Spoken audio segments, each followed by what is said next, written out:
ওষুধ তো আমি কিনে দিচ্ছি, পান তো আমি কিনে দিচ্ছি, সুপারি তো আমি আনতেছি, আবার টাকা কেন? টাকা কি জন্য? ওষুধও আমি আনতেছি, ঘর ভাড়াও আমি দিচ্ছি, গ্যাস বিলও আমি দিচ্ছি, আবার টাকা কেন? আরে বোকা, টাকা মায়ের হাতে দিলে ওটা খাতুনগঞ্জে ইনভেস্ট করার মতো হবে। তুমি 10 কোটি টাকা খাতুনগঞ্জে ইনভেস্ট করে যে ইনকাম করতে পারো, মায়ের হাতে 10 টাকা দিলে তার চেয়ে 10 গুণ ইনকাম হবে। কিছু চোখে দেখা যায়, কিছু দেখা যায় না।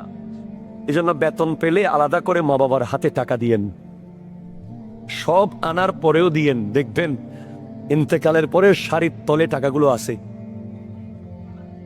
বিছানার নিচে টাকাগুলো পড়ে আছে, আলমারির কোনায় টাকাগুলো পেয়ে যাবেন। অথবা কেউ একজন এসে বলবে তোমার মা আমার কাছে এই টাকা জমা রাখছে। কারণ বিবি, আমি বিবির বিরুদ্ধে না, আবার বিবি আমারও আছে।